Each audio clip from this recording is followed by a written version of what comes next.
नमस्कार दोस्तों। सहारा refund portal पर अभी है जो 1 लाख तक है जो लिमिट बढ़ा दी गई है।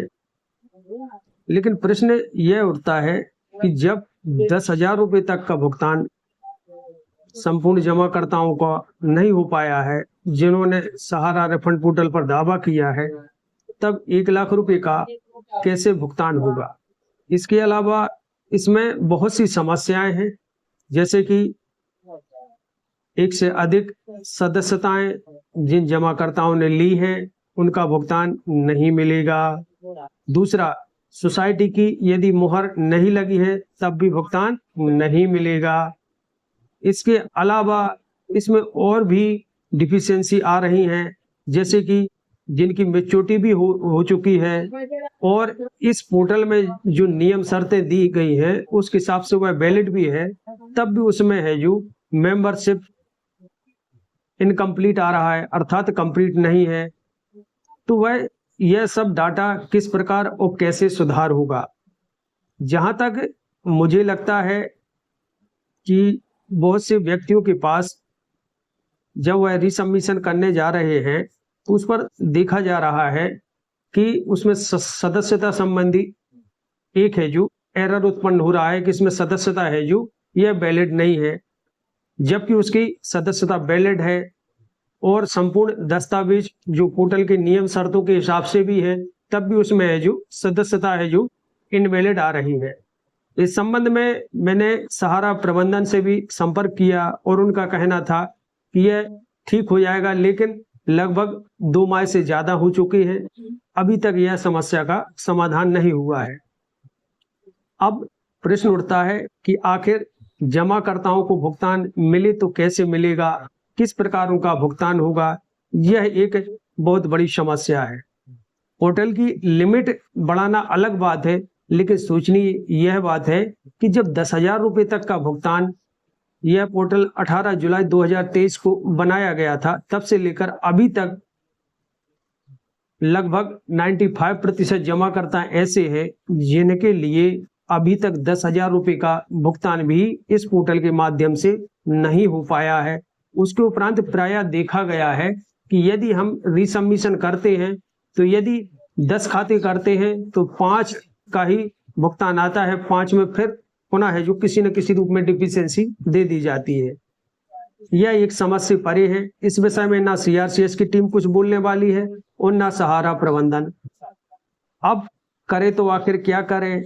अभी एक रिट भी लगाई गई थी जो प्रोसेस में है, उसके उपरांत ये जो पीआईएल की भी चर्चा चल रही है कि पीआईएल लगने वाली है। बहुत अच्छा है, क्योंकि यह संपूर्ण समस्या का समाधान पीआईएल के माध्यम से ही संभव है, क्योंकि लगभग 12-13 वर्षों से सहारा सेविका मैटर चल रहा है और एक पीआईएल पिनाक पानी मोहंती जी की लगी, जिस पर है जो 5,000 करोड़ रुपए का भुगतान संभव हो पाया है। और यदि यह संयुक्त मोर्चा द्वारा है जो एक पीआईएल लगाने जा रहे हैं और यदि यह पीआईएल सफल हो जाती है तो यकीन मानो संपूर्ण भारतवर्ष के निवेशकों का भुगतान सुनिश्चित हो सकता है। कहने का मतलब यह है कि जब तक हम लोगों के लिए वैधानिक गतिविधियों का सहारा नहीं लेंगे तब तक भुगतान संभव नहीं है, क्योंकि आए दिन कुछ ना कुछ जो इस प्रकार की गतिविधियां हो रही हैं जिससे नहीं लगता कि सहारा प्रबंधन हो या सीआरसीएस की टीम हो जो कि जमाकर्ताओं के है जो हित में है जो कोई बात हो रही हो। डिफिशियंसी पर डिफिशियंसी, ऐसा लगता है सीआरसी की टीम का ही काम है डिफिशियंसी देना और सहारा प्रबंधन का काम है कि डिफिशियंसी को ठीक नहीं करना। जी हाँ दोस्तों, यदि हम मास्टर शेयर अपलोड या डिफिशियंसी सुधारने हेतु जो फील्ड वर्कर प्रयास कर रहे हैं, लेकिन सहारा प्रबंधन उस पर गंभीर नहीं है, तो आखिर किससे न्याय की अपेक्षा रखें?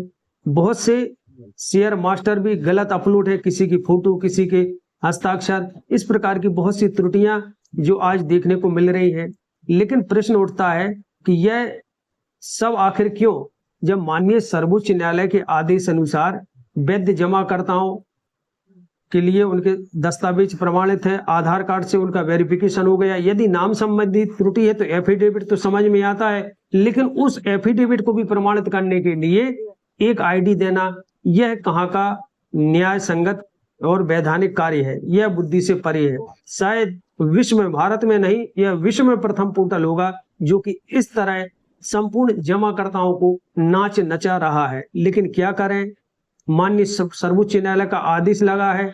माननीय सर्वोच्च न्यायालय का उद्देश्य यह था कि समस्त जमाकर्ताओं का भुगतान सुनिश्चित हो सके, एक रूपरेखा बनाई जाए जिसके तहत संपूर्ण सहारा समूह की जो कोऑपरेटिव सोसाइटियां हैं, जो जिनका आदेश 4 सोसाइटियों का भी हुआ था, उनका भुगतान सुनिश्चित हो सके। लेकिन क्या करें, उस आदेश को इस तरह तोड़ मड़ोड़ कर प्रस्तुत किया जा रहा है कि ताकि है जो जमाकर्ताओं को परेशानियों का सामना करना पड़े। और मैंने स्वयं देखा है कि यह पोर्टल जब से आया है, यह भारत का प्रथम पोर्टल होगा कि जिसमें जमाकर्ताओं को जो परेशानी थी उससे 10 गुना और समस्याओं में डाल दिया है। कार्यकर्ताओं का जीवन जीना हराम हो गया है। लेकिन क्या करें, यदि ग्रीवनेस डालो तो यह कंप्लेंट का जवाब नहीं देते। मैंने बहुत से ग्रीवनेस डाले इस संबंध में, लेकिन वह प्रोसेस दिख रहे हैं, कब उनका जवाब आएगा, क्या होगा। लेकिन यह तो एक बहुत बड़ी समस्या दिन प्रतिदिन बढ़ती जा रही है। लेकिन कहने का मतलब कि आखिर जमाकर्ता हो चाहे फील्ड वर्कर हो, वह करे तो क्या करे। और मैं आपको बताना चाहता हूं कि एक दूसरे पर दोषारोपण करने से भी कुछ नहीं होगा, क्योंकि पैसा मिलना है सहारा प्रबंधन की ओर से, क्योंकि सहारा समूह ने ही ये पैसा लिया है। और सहारा समूह पर जब तक वैधानिक रूप से आप अपनी बात नहीं रखेंगे तब तक कुछ नहीं हो सकता। बहुत सी समस्याएं अभी देखने को आ रही हैं। अभी मैंने देखा कि एक व्यक्ति को उसमें डिफिशियंसी है कि सोसाइटी की मोहर नहीं लगी है, तो दूसरे को समस्या आई कि इसकी जो इमेज साफ नहीं है, तीसरे में समस्या आई कि सिग्नेचर मिसमैच है। तब मैंने सीआरसीएस से के अधिकारियों से इस विषय में पूछना चाहा कि अभी यदि आपने 10 साल पहले जो दस्तखत किए हैं, क्या वह अभी आप कर बता सकते हैं। यकीन मानो दोस्तों, 10 साल और अभी वर्तमान में बहुत सी त्रुटियां देखने को मिलेगी। कोई व्यक्ति नहीं कि उसके जो आज 10 साल पहले सिग्नेचर थे और वह आज भी हो। लेकिन इस तरह की त्रुटियां दिखाकर सिवाय परेशानियों के अलावा कुछ नहीं देखने को मिल रहा है। अभी जो रिसबमिशन आया है उसमें सभी लोगों ने खाते संपूर्ण डिमांड कर दिए थे, जो कहने चाहिए सहारा समूह की कोऑपरेटिव सोसाइटी के थे।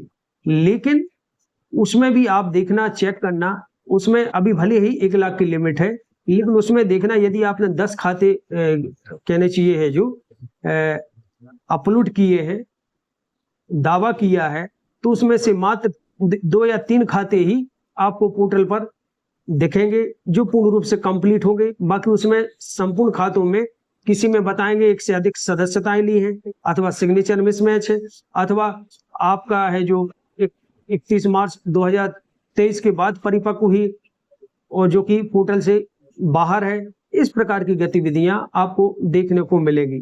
कहने का मतलब कि आखिर करें तो क्या करें, लेकिन फिर भी मैं यही कहूंगा कि जो भी डिफिशियंसी आ रही है, आप आरटीआई के माध्यम से सीआरसीएस पोर्टल की टीम से संपर्क अवश्य करें, सहारा प्रबंधन को भी नोटिस जारी करें, तभी आपकी समस्याओं का निराकरण हो सकता है।